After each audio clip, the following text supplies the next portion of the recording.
The strategy generally is that they declare a curfew. Then everybody stays at home. The army goes in there and mop up any bows and arrows and dengons that the local communities have to defend themselves. Immediately they are leaving, you hear gunshots. The jihadists coming, killing, raping, maiming. That has been the approach. Even during the lockdown under coronavirus, this is really what was going on. So I think General T.Y. Danjuma has a point. And I can tell you, the late General Luka Yusuf, of blessed memory, former chief of army staff, he had reason to call one of his successors, an army chief of staff. He called him and almost slapped him. He told him, I wore this uniform before you. I know what you are doing. You are the one giving uniforms and boots to these killers to come and kill my people. If you don't stop it, now me and you. And during that, I can tell you, I will, for legal reasons, I will name the names. The people are sitting around. They know them. They know themselves. Then it stopped. The nonsense stopped. But look, let me take point by point, because there's a lot of ignorance going on. Malam Usman, look, fighting went on, and there was a lot of fighting, and youth blockaded the roads and did some nasty things. We don't approve of that. But if it is true, it is a Muslim attack on Muslims. What does that got to do with land? What does that got to do with land? Why don't you leave it on the sphere of just religious killings and so on? Why do you want our land? Why? Does it occur to you that anywhere you people settle, the place becomes a desert? I don't know whether you understand that. Anywhere you settle, that place becomes a desert. Look at history and look at geography of the world. Anywhere these people settle, the place becomes a desert. It becomes cursed without blessing. That's why you want other people's land. Please go back to your desert and leave my people alone. Please. 2. Ade talks about judgment day. I agree with you. Judgment is coming, because you cannot disembowel pregnant, expectant mothers. You cannot kill innocent children and elders, and their blood touches the ground, and God will not judge. Judgment is coming. Those people who have done this wickedness will carry their own shit with their own hands. Excuse my language. It's all right. The time is coming.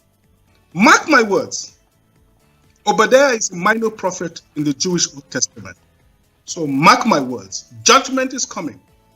There will be the judgment of God, the judgment of history, the judgment of posterity, and the judgment of humanity.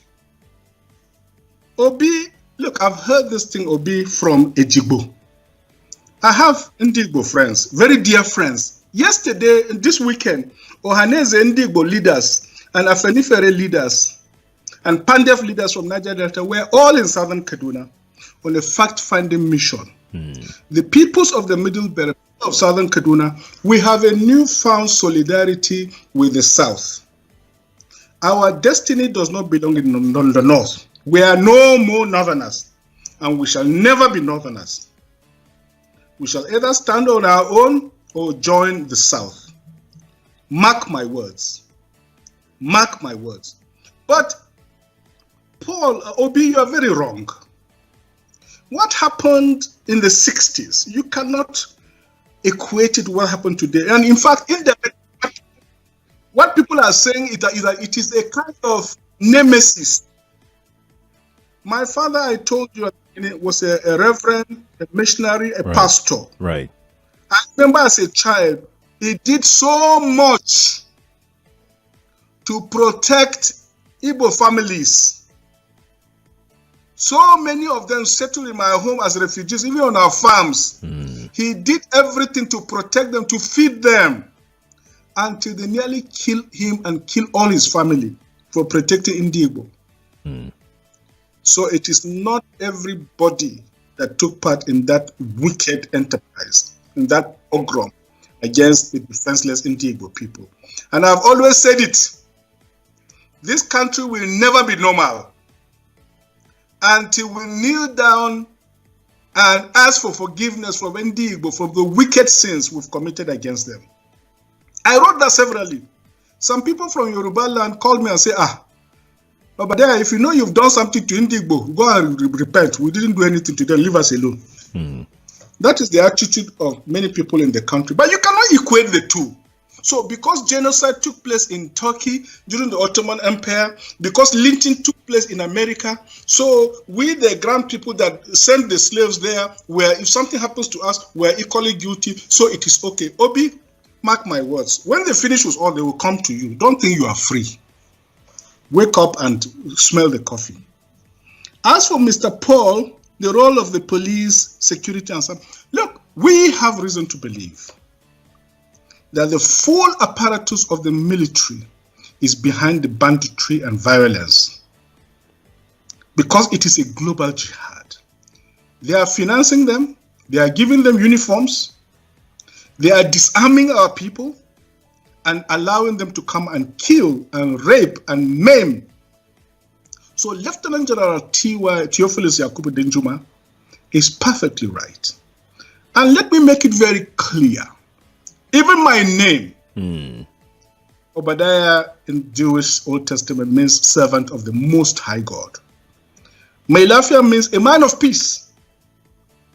So I am by destiny a servant of God, servant of the people, and a man of peace.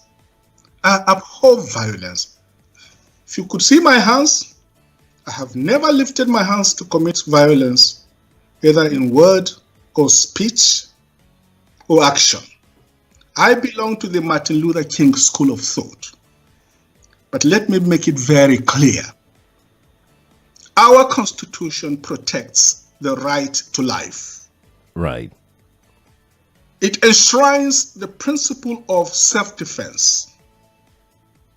So it is true of municipal law as it is of international law.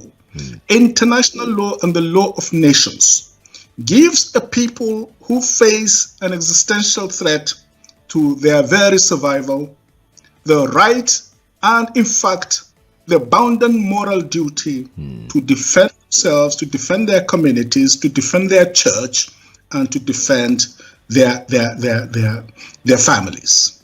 No one can take that right away from them. Universal global ethics also gives communities the right to defend themselves if the government, if the authorities are either unwilling or unable, or both unable and unwilling to come to the aid and protection of these people. Which is it for you, Dr. Obadiah? Do you think the government is unwilling or unable to protect the people of Southern Kaduna? In fact, it is not only unable, it is unwilling, and we have good reason to feel that they are part and parcel of the killers. Let me make some revelations to you. That's a very big allegation, Dr. Obadiah. The government is part and parcel of the killers. Yes. That's big. Yes. Yeah. Okay. How would the government just say, oh, it is revenge killing and so on? Then you leave it there. Oh, because it is revenge killing and so on and so forth. The body language of this administration, the body language of the state government shows clearly that they have a hand in the killings. No doubt about it. Because, you see, General Abacha, and people don't give him his due. Do you think you would have tolerated such nonsense? General Abacha famously said that if an insurgency lasts for more than 2 days, the government knows. That is the real and the truth. And let me make some revelations, because some of us also have our own intelligence networks. Okay. Have met with some of the bandits. We have met with some of their high commanders. 1 or 2 who have repented. They have sat down with us, not once, not twice. They told us that one of the northern governors is the commander of Boko Haram in Nigeria. Boko Haram and the bandits are one and the same thing. They have a sophisticated network. During this lockdown, their planes were moving up and down as though there was no lockdown.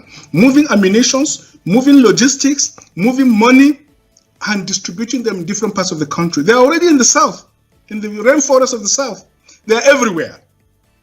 They told us that when they finish these rural killings, they will move to phase 2. The phase 2 is they will go into the urban cities, going from house to house, killing prominent people. I can tell you, this is the game plan. By 2022, they want to start a civil war in Nigeria. Don't joke with what I'm saying. I have a PhD from Oxford University. I'm a central banker. We don't talk nonsense. So don't joke with what I'm telling you. I have this from the highest possible authority, higher authorities of some of the commanders of the killers and Boko Haram. You said northern governors, past or present, Dr. Obadiah? No, current. No, they said one of them is the commander of Boko Haram in Nigeria. One of them. And they are not looking for money. They have more than enough money. In fact, he told me they just came back from one of the Middle East countries in private jet, full of ammunitions and dollars. Did they tell you, Dr. Obadiah, why they would want to cause civil war in 2022? Yes, so that they can continue in power.